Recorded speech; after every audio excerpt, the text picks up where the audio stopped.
Hello everyone, I'm your hostess with the mostest, 8Second Gaming, and in today's video we are going to be talking about the Season 17 Legend tier list. The meta has kind of swapped around a little bit, everyone's kind of curious, so let's talk about it and break it down. But with Season 17 finally here and all of the rank changes taking everyone by storm, you might find yourself in a bit of a loss. You don't really know how to climb, you don't really know how to figure out the meta, but don't worry because the Game Leap website is here to help you. Over there, our top level coaches have already made hundreds of guides to make you the best player you could possibly be, with more on the way every single week. These coaches have made it to ALGS finals, they've been Predator, they know what they're talking about and they're sharing all that information with you. So if you really want to get better at Apex, click the link in the description, pick yourself up a membership and start to improve today. But okay, with that out of the way, let's hop straight into the tier list, and what better place to kick everything off than with our D tier. Now finding themselves in the D tier are three legends. This is Lifeline, Mirage, and Revenant. Now going into Season 17, I was really hoping that these legends would receive some changes because right now in the meta, they're not really that strong. They all kind of fall into the same issue where they don't really have a job on the team, other legends do the same job better than them, and they don't really have any synergistic combinations. Yeah, Lifeline does have a really strong revive, but that's about it. Revenant has a really cool ultimate, but that's about it, and Mirage just exists. These are legends that I do hope receive some love in the future and actually do become meta, because I would actually like to see Lifeline be shining in the meta again. Back when the game first came out, she was really cool to play, but right now, all three of these legends have just kind of been pushed to the side, and it feels like Respawn has them on the back burner and kind of forgot about them. But that's our D tier, so let's move into C tier and find themselves here are Fuse, Rampart, and Vantage.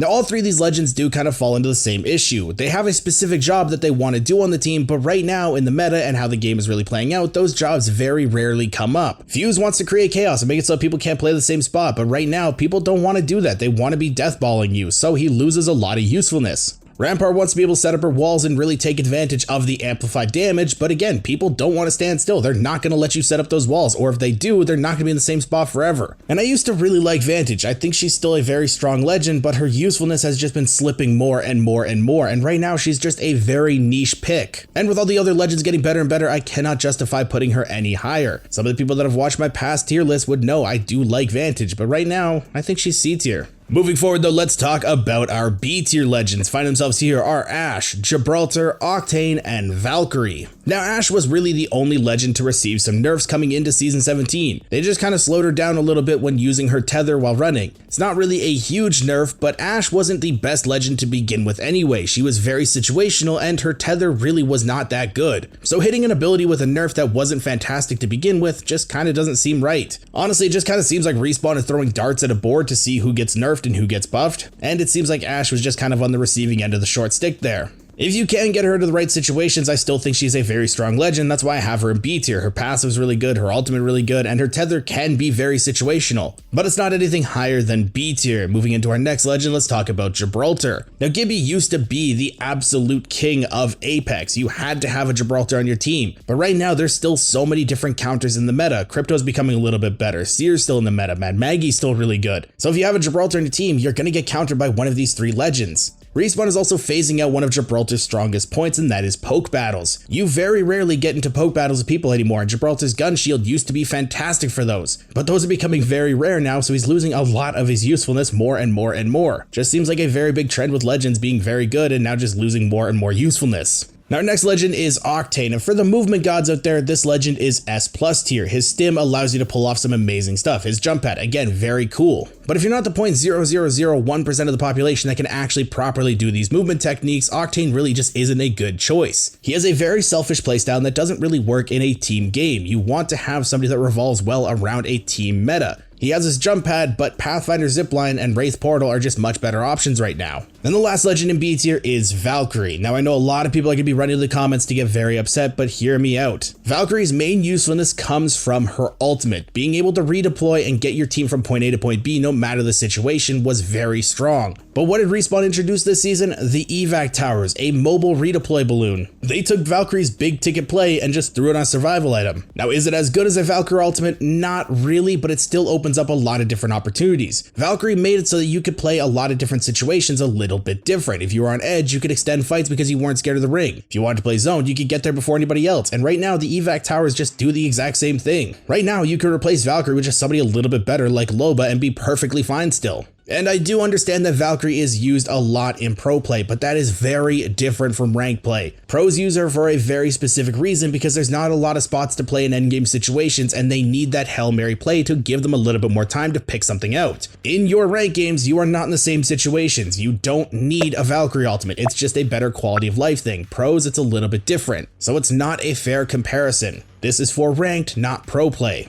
But let's move on to our A tier legends now and find themselves here are Crypto, Caustic, Horizon, Mad Maggie, Pathfinder, and Wattson. Starting off with Crypto, a lot of people seem to get this weird misconception that Crypto is a weak legend. Don't be fooled by this. Crypto is very strong, but the meta has not favored him. What Crypto wants to do is hold a building, play on his Game Boy, figure where people are, and then wait for endgame situations where you can hit a massive ult and just clean up some easy kills. Last couple seasons have not been very good for him because they've been a little bit too AP, but right now Respawn is trying to play a little bit more emphasis on placement points, making him a lot better of an option. I know there's a little bit of an issue with rank being super weird with the placement points and everything like that, but I still think Crypto is a very strong option if you do want to play zone. But speaking about playing zone, if you really want to hold down a building, this is where you're going to need Caustic and Wattson. These are the go-to control legends if you actually want to play for zone because you need them to lock a building down. Caustic is better at holding buildings, but Wattson does have a smaller hitbox, so if you want to play a little bit more movement style or kind of be a little bit more elusive, she's the option for you. But right now I do think they are pretty comparable on their power levels, and that's why I have them both in A tier. But if I was to move one of them up, I would definitely put Caustic a little bit higher because of the versatility of his barrels. And when he gets to endgame situations like he wants to, he's a little bit of a stronger option than Wattson because his barrels don't need to be placed like Wattson fences do. He can just yeet them out and forget about them. And his ultimate is just a much better option for being offensive and cleaning up kills. But again, both these options are very good. They're both A tier.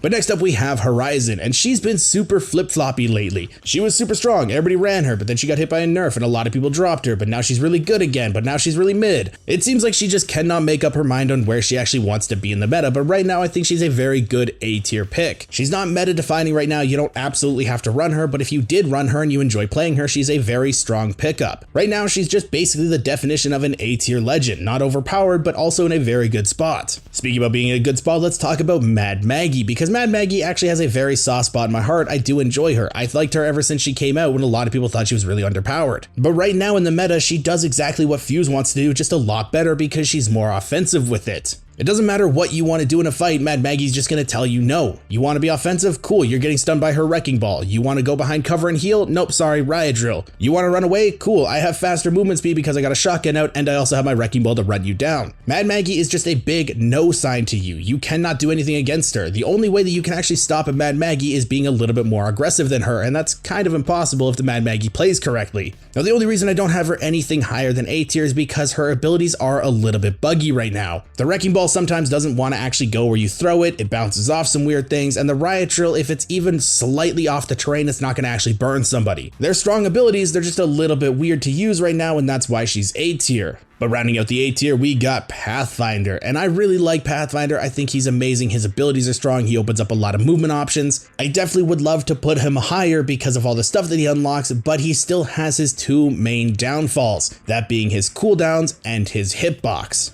If you use your grapple and you hit a really solid grapple, you go far, but you end up going in front of a team, you have nothing to help you get out, and you're also the size of a Samsung Smart Fridge. If you're in an open field, he's just such easy shots. Everything about him is amazing except for those two things, but that's what's keeping him A tier.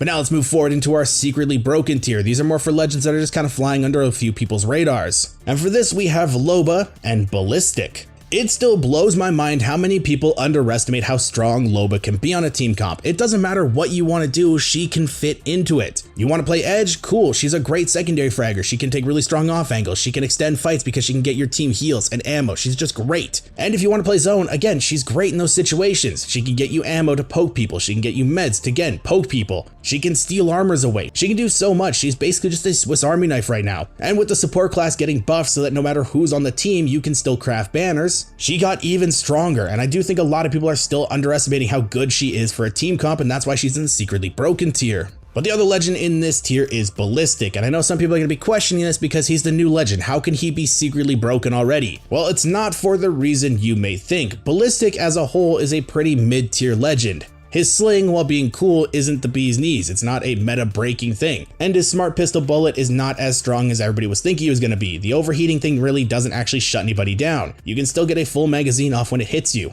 But what is absolutely game-changing is his ultimate. You can throw him on a team comp just for that one ability. If you pair him with a super aggressive team comp, like a Mad Maggie, a Bloodhound, a Bangalore, something like that, they're going to be running so fast the other team will not be able to react to what's hitting them. You throw a Bangalore's double time on top of a Maggie speed boost, on top of the ballistic speed boost and the faster reload, that Bangalore will be going absolutely nutty in a fight and getting your team so many kills. And if they're not, something's wrong with them. They're defective, put them in rice, turn them back into the store, get your refund. Now, if it wasn't for his ultimate, Ballistic would probably be like a B tier legend, maybe even C, but this ultimate is so strong, it just absolutely saves him. And I think a lot of teams are still going to be underestimating how good this ultimate is when they get into fights. That's why I haven't been secretly broken, but where would you guys place Ballistic? Let me know in the comments down below. I'd love to hear some opinions. But to round this tier list all out, let's talk about the S tier, the best of the best. And we actually have a few legends because they're pretty strong right now. Finding themselves here are Bangalore, Bloodhound, Catalyst, Newcastle, Seer, and Wraith. Now I'm going to talk about Bangalore first because Bangalore is very surprising for me. I think a lot of people that have been watching the channel for a while know that I typically put Bangalore in B tier because for the longest time, she was a B tier legend. But with the meta changing and all the playstyle shifts, she's actually shot herself into such a strong position because she's changed from a secondary fragger to an entry fragger and it fits her so much better. Her kit was cool and it did some stuff in niche situations, but it was never really a secondary fragger's kit. Again, like I said, she was just a very mid-tier legend. But with all the playstyle shifts and now she actually is able to shine in the entry fragger role, she's very strong. And I've actually been finding myself playing her a lot, especially when I'm solo queuing. And trust me, for me to play Bangalore, that's big. If you guys are a solo queue player out there, definitely give Bangalore a try, she's so strong. Moving forward though, let's talk about our two scan characters because scans are still very, very powerful. Bloodhound and Seer, again, they find themselves in S tier. Now these two do have different situations where they shine. Bloodhound is a lot more aggressive. If you want to be a little bit more offensive, fight, that kind of style, pair them with a ballistic, it's definitely the option for you. But if you want to be a little bit more team oriented and kind of think things through a little bit more, Seer is the option to go for. Having two very strong scan characters to pair for no matter what situation you find yourself in is very, very good, and that's why they're in S tier. Don't really think there's a whole lot that I can say about them that people don't already know, so let's move into our next legend, Catalyst. Now Catalyst did see a lot of shine in the meta last season, specifically for her synergies with Seer, but some people might be worried about some of the changes, but don't worry guys, because she's still very strong, just in a different way. Now she's actually going to be shutting down scan characters a little bit better, and in endgame situations or in some fights, you can actually cut off line of sight and make it so that people have zero counterplay to it. Catalyst was very, very strong. The Seer synergy just made her a lot stronger and probably S+ if there was an S+ tier. But now she does her job extremely well and actually counters stuff and actually does what she wants to do, and that's still making her a very strong S tier legend. If you like her playstyle, if you like her, she's still a very good legend to roll with. Moving into our next legend though, we got my boy Newcastle, still a very, very strong support. He's still Gibraltar 2.0. He does exactly what Gibraltar wants to do, just better, and he doesn't get countered by the same things. Seer tries to cancel his revive, well, you're moving, you're a lot harder to hit, and you can actually get yourself out of that so you don't get canceled. You have nowhere to play in zone because your team just rotated in, don't worry, he slams his ultimate down, he's good to go. Oh, you're a support player and the other team is trying to single you out because that's what you typically do to a support player? Ha, joke's on you, I can jump to my team and now I'm with them and you guys are out of position. Newcastle does everything that you want a support character to do. He is so strong. I can't believe that I have to keep beating this into people's heads. If you want to play support, if you want to anchor for your team, play Newcastle. And lastly, we have Wraith, another very staple pick. She's always been strong since the game came out, and she still is very strong in Season 17. Wraith does what no other legend can do. She can play extremely split. She can get her team from point A to point B with zero repercussions because the portal makes them invincible as they're going through.